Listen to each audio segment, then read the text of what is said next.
What's up, guys? My name is Zach, and today I am driving a 1992 Saab 900.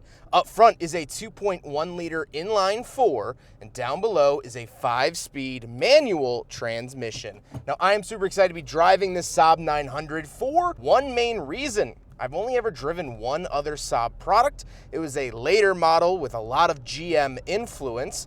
This doesn't have that GM influence, and that is rather exciting. But if you would like to share your vehicle with me, you can head on over to my website, zackpreidel.com/submit. It's a quick and easy submission form, takes under a minute to fill out, and I come out to you. But let's get back to that 2.1 liter inline 4. Well, there were a couple engines offered here in the Saab 900, most famously the turbo. This is not the turbo. It makes 130-ish horsepower. And actually, for the last couple of years of the 900, this particular 900, they actually punched it out to a 2.1, where previously it was just a 2 liter. That being said, it is relatively peppy up until about 4,500, which is before the red line, but it kind of gives up after that. Like I said, paired to it is a 5-speed manual transmission, which I am loving here on this crisp California morning. And there is something very peculiar about the transmission, but it doesn't have to do with the driving feel, so we'll talk about that a little bit later on. Last but not least, the Saab 900 is front-wheel drive. So how does it feel to actually drive a Saab 900? Well, it's fantastic. It's lovely. It's great. It's comfortable in a sort of familiar way, which is interesting because, like I said at the top of the video, I've only driven one other Saab. I'm very unfamiliar with this company, and yet I got in here and it feels like I'm home again, and that doesn't happen with vehicles that I'm a stranger to. So it really feels comforting. The suspension isn't too hard. The engine doesn't love revving to its red line, but it'll do it. It's just a little begrudgingly. And overall, it is just kind of a heartwarming experience. With that stuff out of the way, let's talk about the interior. Well, in front of me, I have 3 gauges. Off to the left, I do have a tachometer and clock. In the center, I get my speedometer, and off to the right, I have my coolant temperature and fuel. On the steering wheel, I do have 2 little horn buttons, and that's it. Off to the left, I have my headlight switches and my heated seat options, as well as my power mirrors. Kind of a lot going on over here, as well as 2 climate control vents. And then moving on to the door, I don't have anything. The spatial planning of this Saab is, well, a little interesting to say the least. Moving into the center, I do have a radio with an anti-theft Dolby cassette player, and we have our climate controls. Of course, fan speed off to the left, temperature in the center, where to send it off to the right. Very, very simple. Then I do have these big chunky buttons for AC, recirculating, rear defrost, and a cigarette lighter in the center, as well as hazard off to the right. And I have my power mirrors for the right side over by the climate controls. Very interesting that they use 2 different switches for either mirror. Then I do have a pull-out ashtray and a bunch of cubby space down below. However, within that cubby space, there are no cup holders. So, unfortunately, the Saab 900 fails the big friggin' bottle test.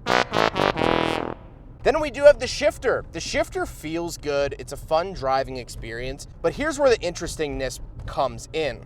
So down below that is where the ignition is actually found. This has a reverse lockout. So in order to shut the vehicle off, you actually have to put it into reverse in order to take the key out. I discovered this while I was driving actually a 2007 Pontiac G6 in manual, and I was very perturbed by it. But I found out later that was actually a Saab feature and something that Saab's been doing for a long time. So very, very interesting.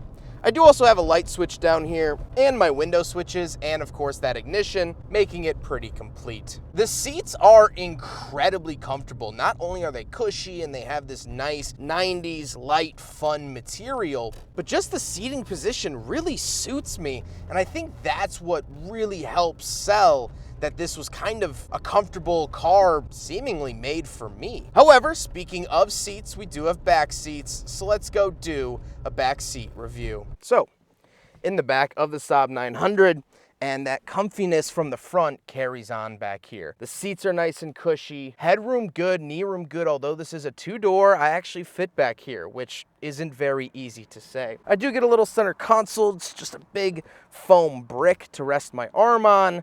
and that's pretty much it. However, speaking of space and places here in the Saab, let's go hop out. We'll take a quick look at the trunk and cargo space, and then we'll talk about the looks. Right around the back of the Saab 900, pull it up like that. It's a rather heavy hatch, but once we are back here, tons of space in the back of the Saab.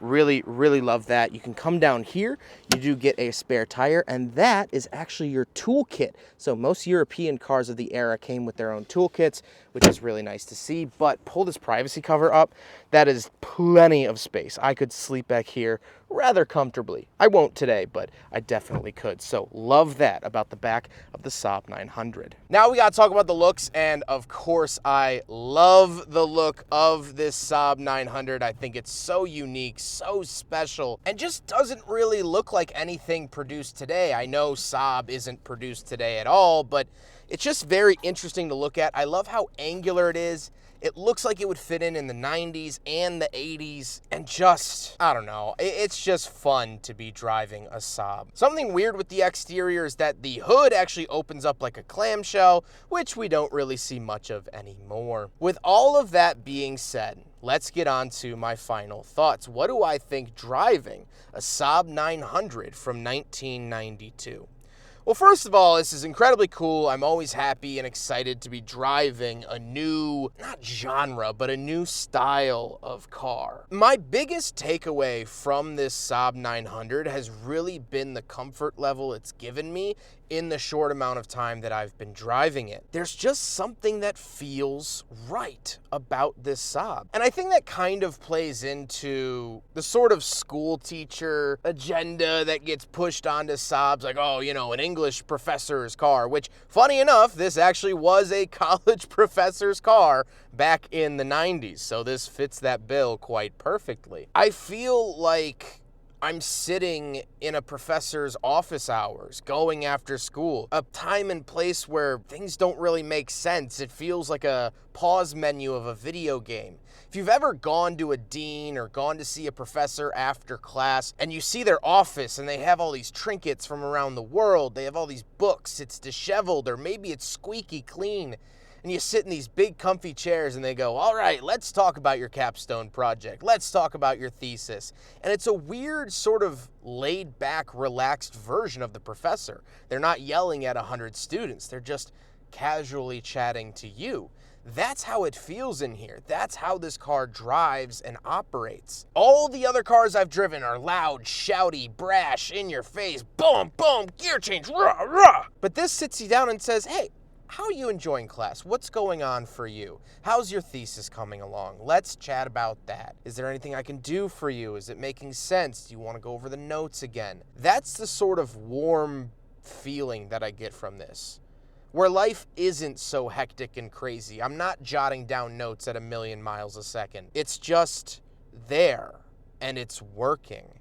And that's what I love about this Saab. That's what's been so interesting about this Saab, and I love it so much. I hope you guys enjoyed this video. Huge thank you to Daniel for fitting me into his schedule.